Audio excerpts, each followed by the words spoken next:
Hi viewers, welcome to our channel. Present మనతో పాటు దామ బాలాజీ గారు సీనియర్ జర్నలిస్ట్ ఉన్నారు. వారితో ఒకసారి మాట్లాడదాం. సార్ నమస్కారం. సార్ ఐబొమ్మ రవి మన నిన్నటితో కస్టడీ ముగిసిపోయింది. అయితే ఈ కస్టడీలో కావచ్చు లేకుంటే బయట కావచ్చు అతని చుట్టూ కొన్ని పరిణామాలు చోటు చేసుకోవడం చూస్తాం. ఎలా ఎక్స్ వైఫ్ వచ్చి కొన్ని ఆరోపణలు చేయడం, వాళ్ళ ఫ్రెండ్ స్టోరీ బయటపడడం, సో కస్టడీలో కొన్ని విషయాలు బయటపడడం, ఇవన్నీ కూడా జరిగింది. సో ప్రజెంట్ మరి ఐబొమ్మ రవి పరిస్థితికి సంబంధించి ఎటువంటి కండిషన్స్ ఉన్నాయి, మరి వాళ్ళ బెయిల్ పిటిషన్ విచారణ ఉంది కాబట్టి బెయిల్ దొరికే పరిస్థితి ఏమన్నా కనిపిస్తుందా సార్? ఐబొమ్మ రవి విచారణ అంటే కస్టడీ ముగిసింది, నిన్న కోర్టుకి తీసుకెళ్లారు. ఈ సందర్భంగా అనేక విషయాలు పోలీసులు మీడియాకి లీక్ చేశారు. ప్రధానంగా అతని కన్ఫెషన్ రిపోర్టు మీడియాకి వచ్చింది. అంటే ఈ 5 రోజుల్లో అతను ఏమేమి పోలీసులకి చెప్పాడు, అట్లాగే కోర్టులో ఏం జరిగింది, అట్లాగే వాళ్ళ భార్యను కూడా విచారించారు, భార్య ఏం చెప్పింది, ఈ విషయాలు ప్రధానంగా మనం మాట్లాడుకుందాం. ముందుగా అతను కన్ఫెషన్ రిపోర్ట్లో ఏముంది అనుకున్నప్పుడు అతను చాలా విషయాలు నాకు గుర్తులేదు, తెలియదు అనే పోలీసులకు చెప్పాడు. ముఖ్యంగా అసలు దీనికి నాకు సంబంధం లేదు, మీరు లీగల్గా ఏం చర్యలు తీసుకుంటారో అది తీసుకోండి, నేనైతే నాకేమీ తెలియదు, నాకు గుర్తులేదు, నేను సినిమాల్ని ఎక్కడి నుంచో తీసుకొచ్చి దీంట్లో పెట్టలేదు, ఆల్రెడీ టెలిగ్రామ్లో అక్కడ ఇక్కడ ఉన్న వాటిని థర్డ్ పార్టీ లింకులు మాత్రమే నేను పెట్టాను తప్ప నేను సినిమాల్ని దొంగిలించి ఇక్కడ పెట్టలేదు అనేది చెప్తున్నాడు. అట్లాగే అతని దగ్గర వందలాది హార్డ్ డిస్క్లు ఉన్నాయి, వాటన్నిటిని కూడా కోడింగ్ పెట్టి ఎవరు ఓపెన్ చేయకుండా ఆయన పాస్వర్డ్లు అవన్నీ సెటప్ చేశాడు. వాటిని అడిగితే నాకు గుర్తులేదు, నేను 100 పాస్వర్డ్లు అవన్నీ ఉంటాయి, నేను ఓపెన్ చేయాలని ఎప్పుడు అనుకోలేదు, మళ్ళీ వాటిని అవి ఓపెన్ కూడా నేను చేయలేదు, అవి అలాగే ఉన్నాయి అనేది అతను పోలీసులకి ఆ పాస్వర్డ్లు కానీ ఏమి ఇవ్వలేదని చెప్తున్నాడు. ఇక అతని ఇంకోటి తెలిసింది ఏంటంటే ఈ డిజైనింగ్ అంటే వెబ్సైట్ డిజైనింగ్ వీటన్నిటిని అతనే ఒంటరిగా చేసుకోలేడు కాబట్టి నిఖిల్ అనే ఒక ఫ్రెండ్ ఉన్నాడు, ఆ ఫ్రెండ్కి నెలకు 50,000 ఇచ్చేవాడు. సో అతను మొత్తం చేసి పెట్టేవాడు అనేది బయటకు వచ్చింది. అట్లాగే ఇతను 20 రోజులకు ఒకసారి ఫారిన్ వెళ్ళి జల్సాలు చేసేవాడు, లైఫ్ని ఎంజాయ్ చేసేవాడు అనేది కూడా పోలీసులు చెప్పినట్టుగా మనకు అర్థమవుతుంది. సో ఇతను 100 కోట్ల పైన సంపాదించాడు, బాగా జల్సాలు చేసి ప్రపంచంలోని అనేక దేశాలు తిరిగాడు అనేది ఇంకొక వార్త. అంతకుముందు ఏమొచ్చిందంటే ఇతను మన బెట్టింగ్ యాప్లతో చేరి క్రిమినల్ యాక్టివిటీలో కూడా పాల్గొన్నాడు. ఈ యూజర్ డేటాని అంతా వాళ్ళకి అమ్మేసి వాళ్ళ బెట్టింగ్ యాప్స్ వాళ్ళకి ఒక టార్గెట్గా వీళ్ళని మార్చేసి చాలామంది ఆత్మహత్యలకి పరోక్షంగా కారణమైన క్రిమినల్ ఇతను అన్న యాంగిల్లో కూడా పోలీసులు ఇతని గురించి ఇన్ఫర్మేషన్ బయటకు వదిలారు. ఇక కోర్టుకి తీసుకెళ్ళినాక కోర్టులో కూడా జడ్జికి అడిగినప్పుడు నువ్వు ఎలా చేసేవాడు అంటే ఇవన్నీ చూపించాడు. జడ్జి షాక్ అయ్యాడు, ఇంత టాలెంట్ ఉంది, నువ్వు మంచిగా ఉపయోగించుంటే బాగుండేది కదా అని జడ్జి కామెంట్ చేసినట్టుగా కూడా వార్తలు వచ్చాయి. ఇది నిజమా కాదా అనేది ఎవరు చూడలేదు, కానీ వార్తలు అయితే అలాగే వచ్చాయి. అంటే ఇతను చెప్పదలుచుకున్నప్పుడు జడ్జికి మాత్రం నేను ఎలా చేశానని ఎందుకు చూపిస్తాడు? కాకపోతే ఏమన్నా జడ్జి మామూలుగా ఎలా చేస్తారు అని అడిగితే ఇలా చేస్తారు పైరసీ అంటే ఎలా, ఇప్పుడు మనకు కూడా అందరికి క్యూరియస్, చాలామంది నన్ను అడుగుతుంటారు పైరసీ ఎలా చేస్తారు సార్ అని. అలాగే ఏమన్నా జడ్జి కూడా అడుగుంటే పైరసీ ఎలా చేస్తారు అంటే ఏమన్నా చెప్పుండొచ్చు, జనరల్గా అయితే ఎలా చేస్తారని నేనైతే చేయలేదు అని కూడా చెప్పుండొచ్చు. ఎందుకంటే మామూలుగా లీగల్ అడ్వైజ్ ఏముంటుందంటే నువ్వు ఎంత నేరాలు చేసినట్టుగా పోలీసుల దగ్గర చెప్తే పర్వాలేదు, కానీ కోర్టులో చెప్పకూడదు, కోర్టులో డినై చేయాలి. నేను అమాయకుండి సార్, అసలు ఐబొమ్మకి నాకు సంబంధం లేదు అనేదే చెప్పాలి జడ్జి దగ్గర. అప్పుడే నీ కేసు నీకు అనుకూలంగా మలచడానికి లాయర్లకి సమయం ఒక పరిస్థితి ఏర్పడుతుంది. నువ్వు అక్కడ కన్ఫెస్ అయిపోయినావు అనుకో జడ్జి దగ్గర, శిక్ష అనేది గ్యారంటీ. అందుకని రవేమో అమాయకుడు కాదు, అతను ఇవన్నీ తెలుసు, అతనికి లీగల్గా ఏం చేయాలి ఇవన్నీ తెలియకుండా అమాయకం ఏమి అతను నడపలేదు. అట్లాగే అతనికి లీగల్ అడ్వైజర్లు అందరూ కూడా ఆల్రెడీ ఉన్నారు కాబట్టి బెయిల్ పిటిషన్ కూడా వేశారు. సో నేను అనుకోవడం అతను ఏమీ అమాయకంగా ఏమీ కన్ఫెస్ అయిపోయి ఉండడు. రెండోది వీళ్ళ కన్ఫెషన్ రిపోర్ట్ కూడా రేపు కోర్టులో నిలబడుతుందని చెప్పలేము, ఎందుకంటే వాళ్ళు నన్ను ప్రెజర్ చేశారు, కొట్టారు, వాళ్లే రాశారు కన్ఫెషన్ అని కూడా చెప్పచ్చు. కాకపోతే వీళ్ళు కన్ఫెషన్ వీడియో రికార్డు అవన్నీ తీసారా లేదనేది చూడాలి. వీడియో రికార్డు కొద్దిగా బెటరు, బట్ వీడియో రికార్డులో కూడా అతను చెప్పచ్చు, నన్ను వీడియో తీయకముందు బెదిరించారు, చంపేస్తా ఉన్నారు, కొడతా ఉన్నారు, అందుకని వాళ్ళు చెప్పినట్టు చెప్పించారు వాళ్ళే అనేది కూడా అనొచ్చు. భయపడి చెప్పాను, అవన్నీ అబద్ధం అని కూడా కోర్టులో రేపు చెప్పచ్చు. కాబట్టి అదొక్కటే కన్ఫెషన్ రిపోర్ట్ ఒకటే ఇతన్ని శిక్షించడానికి సరిపోదు. వీళ్ళు ఎవిడెన్స్ అనేది స్ట్రాంగ్గా బిల్డప్ చేయాలి, టెక్నికల్ ఎవిడెన్స్ అవన్నీ చేయాలి. అది ఎంత మాత్రం చేస్తారనేది చూడాలి మనం. ఏదేమైనా అది ఒకటి. ఇక రెండవది భార్యను పిలిపించారు. భార్యను విచారిస్తే భార్య కొన్ని విషయాలు చెప్పిందని బయట న్యూస్ వచ్చింది. అది నిజమో కాదో మనకు తెలియదు. ఆమె ఏం చెప్పిందంటే, ఇతను పరమ దుర్మార్గుడు, ఇతను నన్ను టార్చర్ చేసేవాడు, నా కూతుర్ని కూడా 6 నెలల కూతుర్ని కూడా ఇతను టార్చర్ చేసేవాడు. ఈ టార్చర్కి భయపడే నేను తట్టుకోలేకనే ఇతని నుంచి విడిపోయాను. అప్పుడు కూడా నా ఆస్తిలో కూతురికి కానీ భార్యకి కానీ ఎటువంటి వాటా రాదని రాయించుకున్నాకనే విడాకులు ఇచ్చాడు ఇతను. ఇటువంటి దుర్మార్గుడని ఆమె చెప్పినట్టుగా బయటకు వచ్చింది. యాక్చువల్గా మనకి రివర్స్లో బిగినింగ్లో వచ్చింది. అదేంటంటే ఆమె ఇతన్ని వీళ్ళిద్దరూ ఒక అమీర్పేటలో కోచింగ్ సెంటర్లో పరిచయం అయ్యారు.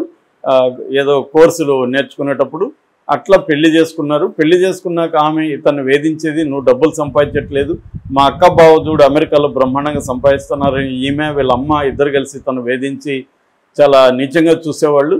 దాన్ని తట్టుకోలేకనే ఇతను వాళ్ళ నుంచి దూరం అయ్యాడు. ఎందుకంటే వాళ్ళ అమ్మ 20 ఏళ్లకు ముందే వెళ్ళిపోయింది, వాళ్ళ నాన్నే తను పెద్దగా పట్టించుకోలేదు. అలాగే ఇతను ఒంటరివాడిగా ఉన్నాడు. ఆ టైంలో ప్రేమించి ఈమెతో మంచిగా ఉందాం అనుకుంటే ఈమెమో అతన్ని టార్చర్ పెట్టడం మొదలుపెట్టింది. దానివల్లనే అతను కసిగా డబ్బులు సంపాదించాలి అన్న ఒక యాంగిల్లో వెళ్ళడానికి భార్య కారణం, అత్త కారణం అనేది బయట వచ్చింది. ఇప్పుడు పోలీసులు ఈ వెర్షన్ వదులుతున్నారు. అంటే ఇతను వ్యక్తిగతంగా క్రూరుడు, మీ అనేక మంది యూజర్ డేటా అని క్రిమినల్స్కి అమ్ముతున్నాడు, తర్వాత ఈ డబ్బులతో జల్సాలు చేస్తున్నాడు అన్న ఒక నెగటివ్ క్యారెక్టరైజేషన్ని జనాల్లోకి పోలీసులు వదులుతున్నట్టుగా కనబడుతుంది. అది నిజం కావచ్చు, అబద్ధం కావచ్చు, మనకు తెలియదు. కానీ ఎందుకంటే ఇతను ఒక రాబిన్ హుడ్ ఇమేజ్ వచ్చేసింది జనాల్లో. ఇతను ప్రతి ఒక్కరూ సపోర్ట్ చేస్తున్నారు. మామూలు హౌస్ వైఫ్స్ దగ్గర నుంచి, మామూలు కుర్రవాళ్ళ దగ్గర నుంచి చాలా ఎడ్యుకేటెడ్ వరకు అందరూ కూడా ఇతన్ని సపోర్ట్ చేస్తున్నారు. దానికి రకరకాల కారణాలు ఉన్నాయి, మనం ఆల్రెడీ చెప్పుకున్నాం. దీన్ని ఇప్పుడు ఇంత సపోర్ట్ వస్తుందని పోలీసులు కానీ సినిమా ఇండస్ట్రీ కానీ ఊహించలేదు. కానీ సపోర్ట్ వచ్చేసరికి రావడమే కాకుండా అటాక్ చేస్తున్నారు పోలీసుల మీద. సజ్జనార్ మీద ఇంత విమర్శలు నేను ఎప్పుడు చూడలేదు. సజ్జనార్ డైరెక్ట్గా తీవ్ర పదజాలంతో సజ్జనార్ విమర్శిస్తున్నారు. ఆయన బెదిరించాడు కూడా, మీరు సపోర్ట్ చేస్తే కేసులు పెడతాం, మీరు చూసే వాళ్ళకందరూ కేసులు పెడతాం అంటే ఇంకా పెరిగిపోయింది. ఇంకా మూవీ రూల్స్ ఇంకొక 30 సైట్లు ప్రచారాలు చేస్తున్నారు. ఈ సైట్లలో ఉన్నాయి, ఈ సైట్లలో ఉన్నాయి. సెటైర్స్ కూడా ఈ సైట్లకి ఎవరు చూడకండి అనే సైట్లు పెడుతున్నారు కావాలని. సో సజ్జనార్ వల్ల కాలేదు. దీనంతా ఎలా డీల్ చేసే మెకానిజం కానీ ఏమీ లేదు సజ్జనార్ దగ్గర. సో కాబట్టి దీనికి వ్యతిరేకంగా ఒక కౌంటర్ నెరేటివ్గా ఇతను ఎంత బ్యాడ్ గై అనేది ప్రొజెక్ట్ చేస్తున్నారు. కానీ దీనివల్ల ఏమవుతుందంటే పోలీసులది నాకు అనిపించేది రాంగ్ స్ట్రాటజీ.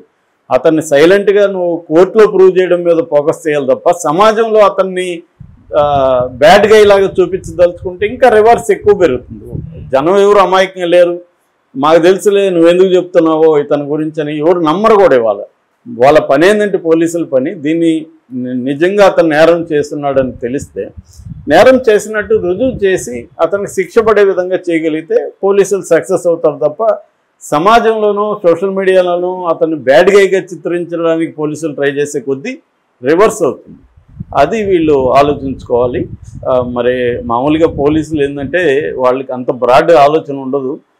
వాళ్ళకి ప్రెజర్ ఉంటుంది. ఇది వచ్చి సినిమా ప్రొడ్యూసర్ల వాళ్ళ దగ్గర నుంచి ప్రెజర్ ఉండే అవకాశం ఉంది. సో సినిమా రాజమౌళి దగ్గర నుంచి అందరి మీద కూడా భయంకరమైన ట్రోలింగ్స్ జరుగుతున్నాయి.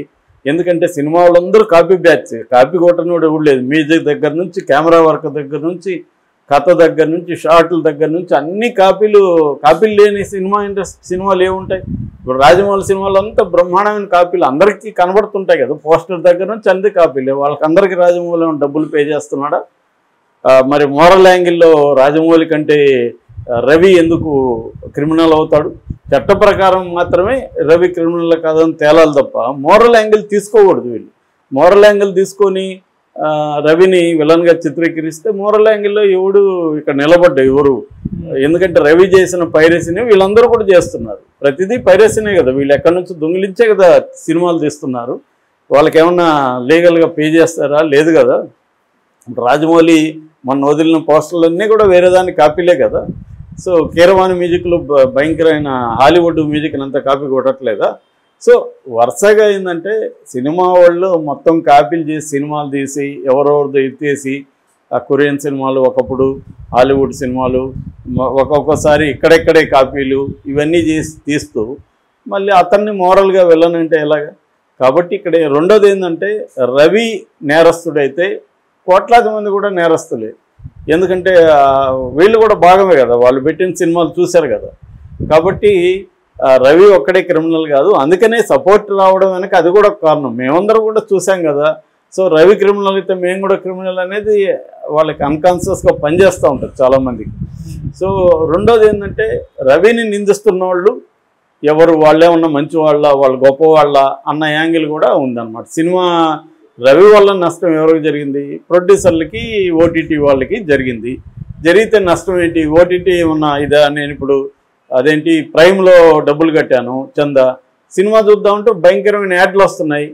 మరి నాకెందుకు, నేను నా దగ్గర ఎందుకు చందా కట్టించుకున్నావు? నీకు యాడ్ మనీ కావాలి, మళ్ళీ నా సబ్స్క్రిప్షన్ కావాలి, మళ్ళీ అక్కడ ఇంకేదో సినిమా చూడాలంటే ఇంకా రెంట్ కట్టమంటావు, మళ్ళీ ఇది నువ్వు ఫ్రాడ్ కదా అన్న యాంగిల్లో ఇది ఒక రకమైన ధర్మాగ్రహం జనంలో ఉంది. అట్లాగే థియేటర్ల సమస్యలు థియేటర్ల వల్ల ఉన్నాయి.